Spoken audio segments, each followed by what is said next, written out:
നമസ്കാരം. News at 11:30 സ്വാഗതം.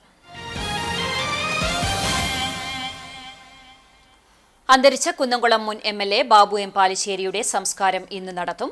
ഉച്ചതിരിഞ്ഞ് 2-ന് ഔദ്യോഗിക ബഹുമതികളോടെ കടവല്ലൂർ കൊരട്ടിക്കരയിലെ വീട്ടുവളപ്പിലാണ് സംസ്കാര ചടങ്ങുകൾ നടത്തുക.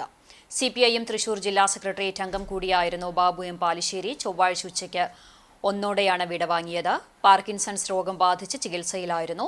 രോഗം അധികരിച്ചതിനെ തുടർന്ന് ഞായറാഴ്ച കുന്നംകുളത്തെ സ്വകാര്യ ആശുപത്രിയിൽ പ്രവേശിപ്പിച്ച് ചികിത്സയിൽ തുടരുന്നതിനിടെയാണ് അന്ത്യം. മരണശേഷം അദ്ദേഹത്തിന്റെ ആഗ്രഹപ്രകാരം കണ്ണുകൾ ദാനം ചെയ്തു. ചൊവ്വാഴ്ച കുന്നംകുളത്തെ പാർട്ടി ഓഫീസിൽ നടന്ന പൊതുദർശനത്തിൽ രാഷ്ട്രീയ സാംസ്കാരിക പൊതുരംഗത്തെ പ്രമുഖരുൾപ്പെടെ നിരവധി പേർ അന്തിമോപചാരം അർപ്പിക്കാൻ എത്തിയിരുന്നു. അന്തരിച്ച മുൻ എംഎൽഎ ബാബു എം പാലിശ്ശേരിക്ക് കുന്നംകുളം CCTV ആദരാഞ്ജലികൾ അർപ്പിച്ചു. ചെയർമാൻ KR അനന്തരാമൻ, ഡയറക്ടർമാരായ CI Biju, Babu Paul, Shaji V Jose, PM Soman, manager Sindo Jose എന്നിവർ കൊരട്ടിക്കരയിലെ വീട്ടിലെത്തി പുഷ്പചക്രം സമർപ്പിച്ചു.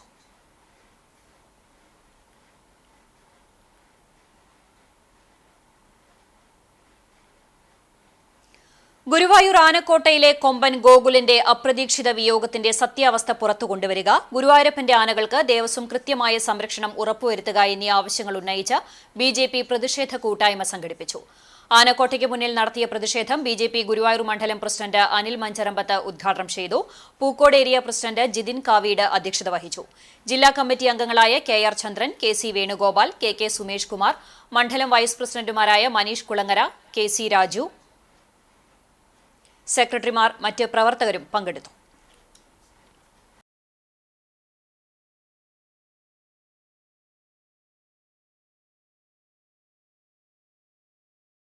ഇവിടുത്തെ ഗുരുവായൂർ ദേവസ്വം ഭരണസമിതിക്കോ അനുബന്ധ ആളുകൾക്കോ അറിയാൻ യാതൊരു സംവിധാനവുമില്ല. എല്ലാം ഒരു മറ പോലെയാണ്. ഇതിനകത്ത് നടക്കുന്ന വിഷയങ്ങളൊന്നും പുറത്തേക്കറിയില്ല. ആനകളെ പീഡിപ്പിക്കുന്നു എന്നത് യാഥാർത്ഥ്യമാണ്. കുറെ വർഷങ്ങൾക്ക് മുന്നേ ഇവിടുത്തെ ഒരു പത്രലേഖകൻ അദ്ദേഹം എന്നെ വിളിച്ചു. ചന്ദ്രമോഹൻ, കോൺഗ്രസിലെ ചന്ദ്രമോഹൻ ഇരിക്കുന്ന കാലഘട്ടത്തിലാണെന്ന ഓർമ്മ. ഒരു ആനയെ പൊള്ളിച്ചു എന്നാ പറയുന്നത്. പലതരത്തിലുള്ള പീഡനം നടക്കുന്നുണ്ട്. ഒരു ആനയെ പൊള്ളിച്ചു എന്ന്. വെള്ളാറ്റഞ്ഞൂരിൽ വീട്ടുപറമ്പിൽ നിന്നും മലമ്പാമ്പിനെ പിടികൂടി. പ്രമോദ് നിവാസിൽ പ്രവീൺ കുമാറിന്റെ വീട്ടുപറമ്പിൽ രാവിലെ 8-ഓടെയാണ് 5 അടി നീളമുള്ള മലമ്പാമ്പിനെ കണ്ടത്. വീട്ടുകിണറിന് സമീപം കരിയിലകൾക്കിടയിലാണ് പാമ്പ് കിടക്കുന്നതായി കണ്ടത്. വിവരം അറിയിച്ചതനുസരിച്ച് സ്ഥലത്തെത്തിയ ഫോറസ്റ്റ് റെസ്ക്യൂ ഓഫീസർ റഫീഖ് പാമ്പിനെ പിടികൂടി.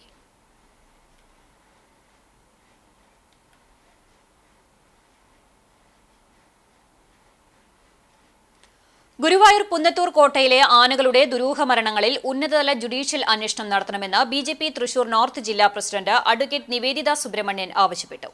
കൊമ്പൻ ഗോകുലിന്റെ വിയോഗം പുന്നത്തൂർ കോട്ടയിലെ ഗജസമ്പത്തിനെ കാർന്നു തിന്നുന്ന ദുരവസ്ഥയുടെ ഏറ്റവും പുതിയ ഉദാഹരണമാണ്. 15 വർഷത്തിനിടെ 50 വയസ്സിൽ താഴെയുള്ള 24 ആനകൾ ഉൾപ്പെടെ 31 ആനകൾ ചെരിഞ്ഞു. ഇത് ഒറ്റപ്പെട്ട സംഭവമല്ല, മറിച്ച് ദേവസ്വം അധികാരികളുടെയും രാഷ്ട്രീയ സ്വാധീനം ചെലുത്തുന്ന യൂണിയനുകളുടെയും ഗുരുതരമായ അനാസ്ഥയുടെ ബലമാണെന്നും അഡ്വക്കേറ്റ് നിവേദിത കുറ്റപ്പെടുത്തി. ഹൈക്കോടതി ഉത്തരവ് പ്രകാരം ആനത്താവളത്തിൽ സ്ഥാപിച്ച ഏതാനും ക്യാമറകൾ പിന്നീട് നീക്കം ചെയ്തു. ദേവസ്വം നിയമനങ്ങളിലും അടിക്കടി പാപ്പാന്മാരെ മാറ്റുന്നതിലും രാഷ്ട്രീയ സ്വാധീനം ചെലുത്തുന്നത് ഗുരുതരമായ കൃത്യവിലോപമാണ്. ഇത്തരം കുറ്റവാളികൾക്കെതിരെ ശക്തമായ നടപടികൾ എടുക്കേണ്ടതാണെന്നും അല്ലാത്തപക്ഷം ബഹുജനങ്ങളെ സംഘടിപ്പിച്ച് ശക്തമായ സമരങ്ങൾ BJP നടത്തുമെന്നും നോർത്ത് ജില്ലാ പ്രസിഡന്റ് അറിയിച്ചു.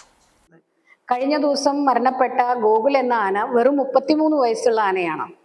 ഇതിനെല്ലാം കാരണമായി തീരുന്നത് നിരന്തരമായിട്ട് രാഷ്ട്രീയ സ്വാധീനം ഉപയോഗപ്പെടുത്തിക്കൊണ്ട് ആനമാറ്റം എന്നുള്ള പരിപാടി ഇവിടെ നടക്കുന്നതിന്റെ അടിസ്ഥാനത്തിൽ ഇവരെയെല്ലാം, ഈ ആനകളെയെല്ലാം ക്രൂരമായിട്ടുള്ള പീഡനങ്ങൾക്ക് ഇരയാക്കുന്നു എന്നുള്ളതാണ് വ്യക്തമാകുന്നത്.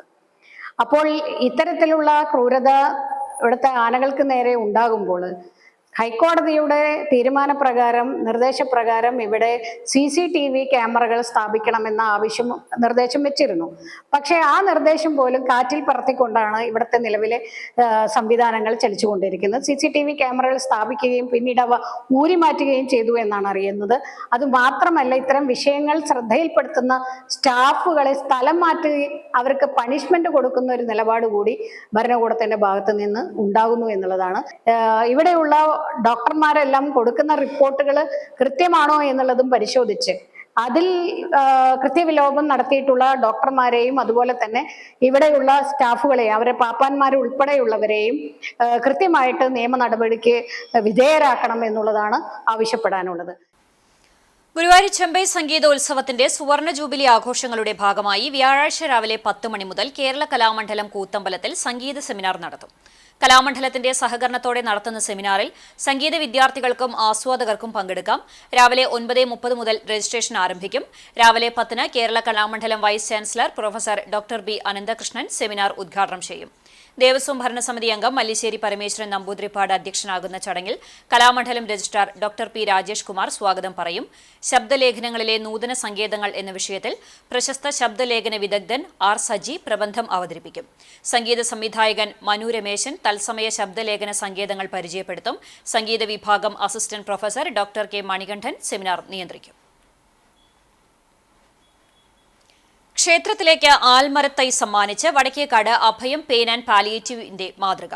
നിർമ്മാണത്തിലിരിക്കുന്ന അഭയത്തിന്റെ സാന്ത്വന മന്ദിരത്തിന് ചേർന്നുള്ള നൂറ്റാണ്ടിലേറെ പഴക്കമുള്ള തിരുവളയന്നൂർ ദേവി ക്ഷേത്രത്തിലെ വൻ ആൽമരം അടുത്തിടെ നിലം പൊത്തിയിരുന്നു. പുതിയൊരു ആൽമരം നടുന്നതിന് തൈ തങ്ങൾ സമ്മാനിക്കാമെന്ന അഭയത്തിന്റെ അഭ്യർത്ഥന ക്ഷേത്ര ഭാരവാഹികൾ സന്തോഷപൂർവ്വം സ്വീകരിക്കുകയായിരുന്നു. ക്ഷേത്ര സന്നിധിയിൽ നടന്ന ചടങ്ങിൽ അഭയം സ്റ്റിയറിംഗ് കമ്മിറ്റി ചെയർമാനും ജില്ലാ പഞ്ചായത്ത് സ്ഥിരം സമിതി അംഗവുമായ റഹീം വീട്ടിപ്പറമ്പിൽ, കൺവീനർ ഷെരീഫ് തെക്കേക്കൊമ്പത്ത്, അഭയം കാർഷിക ഇൻചാർജ് സലാം കുന്നമ്പത്തയിൽ, സിറാജുദ്ദീൻ, സലാഹുദ്ദീൻ, സൈന ബക്കർ തുടങ്ങിയവർ ചേർന്ന് ആലിൻ തൈ കൈമാറി.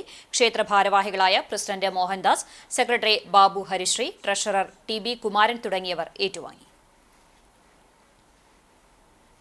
Light and sound welfare association of Kerala Chavakkad മേഖലയുടെ നേതൃത്വത്തിൽ ദൃശ്യശ്രവ്യ വിസ്മയം സംഘടിപ്പിച്ചു.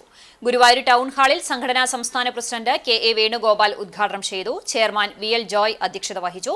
സംസ്ഥാന ജനറൽ സെക്രട്ടറി റഹീം കുഴിപ്പുറം മുഖ്യപ്രഭാഷണം നടത്തി. ജോഷി ഇമ്മട്ടി സംഘടനാ വിശദീകരണവും സാബു തൃപ്രയാർ സ്നേഹസ്പർശം വിശദീകരണവും നടത്തി. പി.സി. ഹൈദ്രോസ് സാന്ത്വന പെൻഷൻ വിതരണവും, സാജ് സുരേഷ് വിദ്യാഭ്യാസ മേഖലയിൽ ഉന്നത വിജയം കരസ്ഥമാക്കിയ വിദ്യാർത്ഥികൾക്ക് പുരസ്കാര വിതരണവും നടത്തി. Sukhil Das, Ashiq, P. Rishad, Hussain, Francis Cheeran, Shihab, K O. Jenson എന്നിവർ സംസാരിച്ചു. എ.വി.എൽ. സുധി സ്വാഗതവും എം.എ. ഷാജു നന്ദിയും പറഞ്ഞു. തുടർന്ന് ഗാനമേള ഉൾപ്പെടെ വിവിധ കലാപരിപാടികൾ അരങ്ങേറി. ഗോവയിൽ നടന്ന മൂന്നാമത് നാഷണൽ സിപി ഫുട്ബോൾ ചാമ്പ്യൻഷിപ്പ് 2025 കേരളത്തിന് കിരീടം. ഫൈനലിൽ തമിഴ്നാടിനെ എതിരില്ലാത്ത 11 ഗോളുകൾക്ക് തകർത്തുകൊണ്ടാണ് കേരളം വിജയം കരസ്ഥമാക്കിയത്. കേരളത്തിന് വേണ്ടി മികച്ച പ്രകടനം കാഴ്ചവെച്ച ഗുരുവായൂർ ബ്രഹ്മകുളം സ്വദേശി മുഹമ്മദ് സ്വാലിഹിന് നാടിന്റെ സ്വീകരണം നൽകി. സമന്വയ പാലാ ബസാറിന്റെ നേതൃത്വത്തിൽ മുഹമ്മദ് സ്വാലിഹിനെ പൊന്നാടയണിയിച്ച് സ്വീകരിച്ചു.